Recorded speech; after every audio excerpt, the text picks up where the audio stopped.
Business models can fail for many reasons, but there are 4 big ones to be avoided. The first type of failure occurs when your business model is built around a value proposition that helps customers get a job done that they don't care about, or don't care about enough.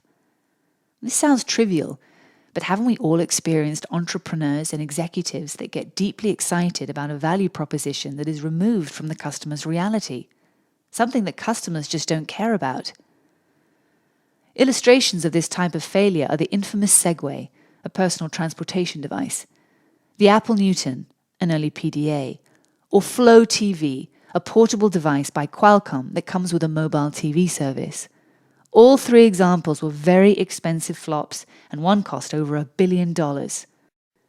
Unfortunately, your business model can fail even when you have a great value proposition that helps your customers get a job done that's relevant to them. Type 2 occurs when your business model design is flawed.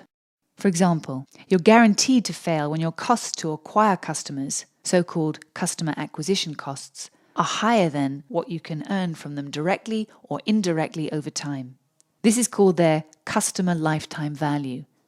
Here's a different example, a real-world case. The now bankrupt American company Kodak used to earn the lion's share of their income from high-margin film for cameras and employed 145,000 workers at their peak. Despite helping invent and commercialize the first digital camera back in 1975, they failed to come up with a business model design for digital cameras that would compensate for the evaporating revenues from selling film. Their new digital business model was fundamentally flawed. Type 3. Now let's assume you have a great value proposition. You're solving a relevant customer job, and you have a sound business model design. You can still fail. This third type of failure is based on external threats emerging from the business model environment.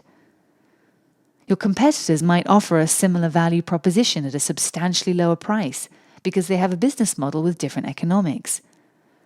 Your customers might be interested in your value proposition, but they might think you're not sufficiently environmentally friendly. New technology innovations might undermine your business model, or a stock market crash might dry up your funding. Type 4.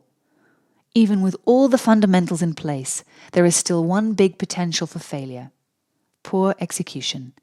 You can screw up even the best business models if you're incapable of building the required infrastructure, if you assemble the wrong team with the wrong skills, or if you lack the leadership to turn the concept into reality. Summarizing, we saw 4 types of failures: solving an irrelevant customer job, flawed business model, external threats, and poor execution. To help avoid them, ask yourself these simple questions. Are you helping customers do a job they care strongly about? Do you have the right business model that's profitable and scalable? Is today's environment the right context for your business model? Is your business model designed to excel in that given context? And finally, does your team have the right skills to execute your business model and make it reality? Quite a challenge. But nobody ever said building a business was easy.